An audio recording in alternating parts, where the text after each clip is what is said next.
Okay, zenithal highlighting 101. So, got Caven, who I've debadged and debirded because I'm gonna heretically make him into an ultramarine. So, the first thing you're gonna need is to prime in black. You don't need to see me spray it, it's dead simple. Vallejo Mecha Primer is dead good. Just make sure you use a little bit of flow improver so that you don't get any clogs and whatnot. And then it takes 24 hours to properly go off. So, I won't show you that, but I will see you in 2. Okay, so it's been primed in straight Vallejo black, so we can get on with some zenithal now. So the first thing we're going to do is go in with some Vallejo light grey, a couple of dabs of flow improver. That's the cat, please ignore her. You can also go in there with a little bit of thinner if you want. It makes things a little easier if your airbrush control maybe isn't great, and then just build it up from there, but we should be fine. So give it a quick shake.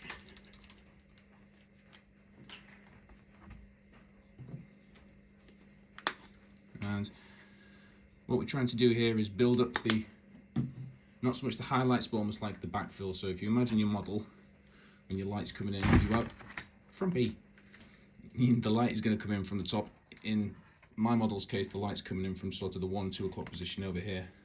But you're still going to have light. The sun isn't just a single spotlight, the whole sky acts as a softbox. So you're going to have more light coming in from the sides, some of it bouncing off the ground. So what we want is a nice transition from the black through to the midtones.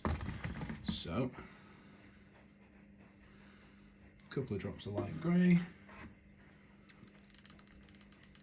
mix it up in there, a little bit of a backfill, there we go.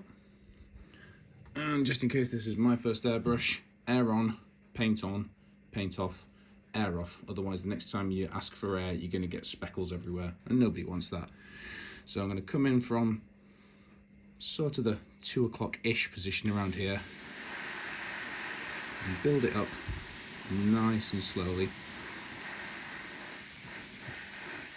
And you can come in over the top as well, because that's going to get covered in white eventually.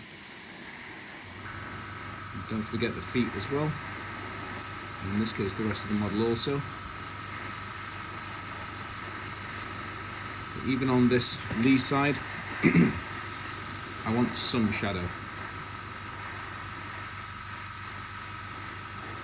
So nice and gentle, still leaving some blacks, otherwise you'll end up with too much grey, not enough whites.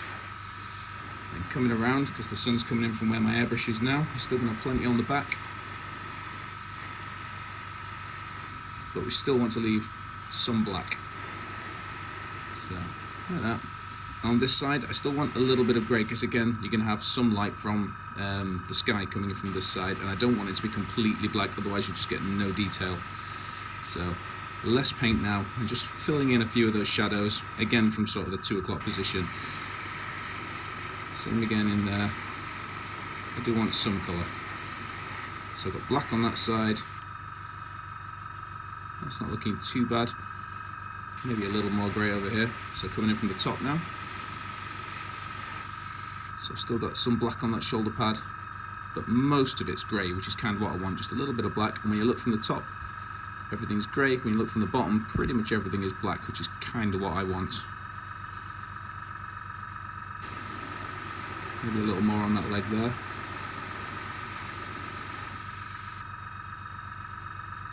And that's about what I'm looking for there. So I'm going to switch out to some white, and I'll see you in a second. So now I'm loaded with Vallejo white, just plain old white. I sometimes also use game ink, the white stuff, but whatever is fine. So now I'm going to do the exact same thing, but I'm going to come in from more directly where the light is coming from. It doesn't need to be very harsh. You're just building it up nice and slow.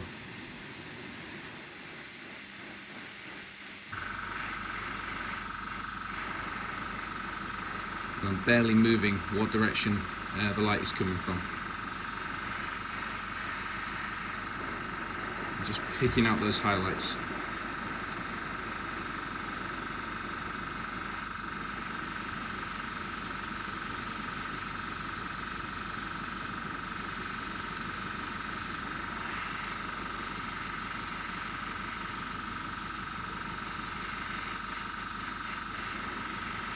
But then what I'm going to do on the back is, at the minute there is no light on there at all, so I'm just going to rotate it around a little bit and do the exact same thing.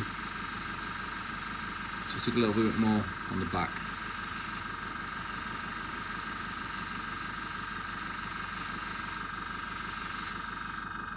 See there, that arm is still looking really flat because I've got no white on it at all, so I can still cheat slightly. I mean, it's not 100% accurate, but it looks right, and that's what matters. And give it some real depth, just on that little motor there. Just like that.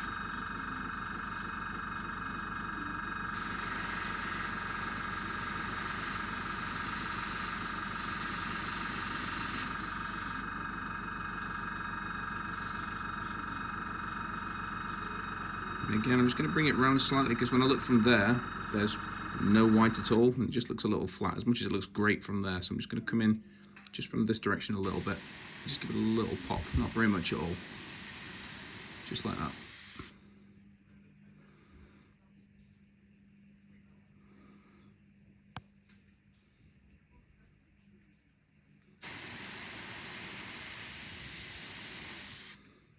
And I'm going to call that done. So yeah, a quick how-to on how I zenithal highlight with an airbrush.